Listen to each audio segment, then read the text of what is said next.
What's good, everybody? Welcome to the Pull Up and Chat. My name is BJ Mathews, aka B. Just before we get started, follow us on the YouTube page, the Pull Up Basketball Podcast, Spotify, Iheartradio, Twitter, TikTok, the Pull Up Basketball Podcast. Like, share, subscribe, all of our YouTube videos. You know what I'm saying? Hit that notification bell. Buy the subscribe button on our YouTube page to get all of our updated content, as well as you can buy our shirt. You know what I'm saying? $30 a pop. You know what I'm saying? All the people in San Diego or LA County, $35 a pop. For people outside the county, you know what I'm saying? Or you can bless the podcast, whatever you wish. I'll go and pin the comment in the comment section where you guys can, bless the podcast. Let's get it popping. All right, check it out, man. So look at this. The Golden State Warriors prevailed in a game last night over the Denver Nuggets 113-102. This could be a matchup that we can see in the first round of the playoffs, you know what I'm saying, this year. Right now, Golden State is in the 3rd seed. Denver Nuggets is in the 6th seed right now. So this could be very well a matchup we can see, right?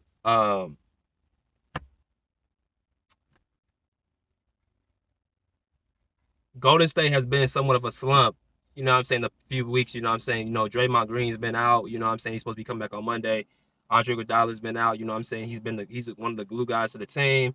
Gary Payton Jr. was out last night too as well. So pretty much their defensive prowess, you could say, was pretty much not playing. But boy, did they play defense last night. Steph Curry had 34 points and 9 rebounds and 3 assists. He was the player of the game, you know what I'm saying, hitting big threes. Well, not even say big threes. He was just hitting threes throughout the game, especially in that third quarter. He was hot. That's when they kind of got him back in the game. But this was a good win for Golden State for them right now. There's so many sentiments I need to take from this game, so let's get into it. All right, first let me start with Denver, bro. Denver Nuggets, they fought, they clawed, but it wasn't enough. But let me get into some of the points I need to make. What happened, why Denver lost this game. First of all, I made a video about, I would say, 2 months ago with my co-host Rick. You guys can check out this video. I actually made 3 of them, 3 parts, comparing Nikola Jokic and Joel Embiid. I said Joel Embiid is the MVP because he's able to dominate and have more impact on the game than Nikola Jokic on both ends, as well as I can contain Nikola Jokic. I can't contain Joel Embiid no matter what I do. Even if I double him, he's going to still somewhat have more of an impact than Nikola Jokic. Last night proved that Nikola Jokic can be contained once again. I mentioned Nicholas Batum a few months ago contained Nikola Jokic when they came back down from 24 points when the Nuggets came to play the Clippers in L.A.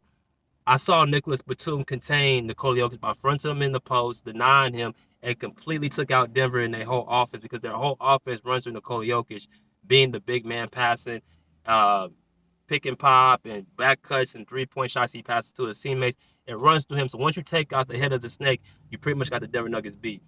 Last night, Steph Curry was the best player of the game, but Kevin Looney deserves the game ball. Kevin Looney, the center of the Golden State Warriors, is undersized at 6'8". That's one of the things we've been saying about Golden State. They're very undersized, right? But Kevin Looney was very physical with Nikola Jokic from start to finish. Very early, touching him with his forearm in his back. You know what I'm saying? Even if that means getting a couple fouls early on, he still made Nikola Jokic understand that he was right there. Because the thing about Nikola Jokic, you cannot let him get comfortable. Because he's so relaxed as a player. That's how he dominates the game, and he doesn't ever rush himself. He makes very few mistakes. So you have to put the pressure on him early to give yourself the best chance for him to, get out of rhythm. So once I saw Nikola Jokic, barking at the referees and started, asking for calls, then I'm like, okay, they got him frustrated. Here comes Jonathan Kuminga. Here comes Belisa, I think that's his name. I hope I said it right. Belisa, Jonathan Kuminga. Here comes Jordan Poole and Klay Thompson, picking Nikola Jokic's pocket when he drives to the lane. So they had a game plan set up for Nikola Jokic to struggle. He ended up with 23 points and 10 rebounds and I think 9 assists. So he almost had a triple-double, and people look at the box score and be like, oh, Nikola Jokic had a great game. No, he did not. They took him out. The second half, the first half he was contained. The second half he was non-existent, and he started complaining to the refs. What kept him in the game, to be quite honest with you, was the second unit kept him in, and then also Boogie Cousins. You can play through him now since he's with the Denver Nuggets. He's not as good as Nikola Jokic, of course, but he plays similar as far as passing, he can shoot, he can create off the dribble. So he's similar to Nikola, but he's just not better. But that was what happened. Golden State took him out the game very early, and they had to force the other guys, be productive, and now Golden State playing that great elite defense they did last night was able to prevail offense, fast break offense. Steph Curry getting to the basket, hitting some layups, hitting some threes. Jonathan Kuminga, which I love his game, reminds me of a young Kawhi Leonard, like Steve Kerr said, hit threes and as well as got his energy off on the defensive end. And he had a monster dunk in the first quarter over DeMarcus Cousins, which I think got his juices flowing. He's 19 years old, so he's all motor. Um, uh, I think Draymond Green and Andre Iguodala being there somewhat enhanced the Golden State Warriors defense. They were getting in passing lanes. They're playing very, very physical, and they're playing aggressive. So I think that Draymond Green being there helped them out. Now here's a concern I want to say about the Warriors. That got to make a decision.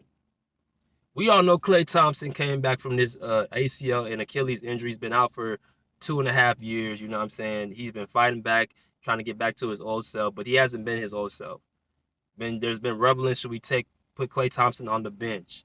Should we take a step back from Klay Thompson because of the struggles he's been having? My whole thing is he's been out for 2.5 years, so he's not going to be the old Klay Thompson right away. So it's kind of the Warriors have been struggling trying to figure out what to do with Klay Thompson, and now that you have Jordan Poole and Andrew Wiggins on the rise, their growth is kind of stunted because of Klay Thompson getting there in an addition.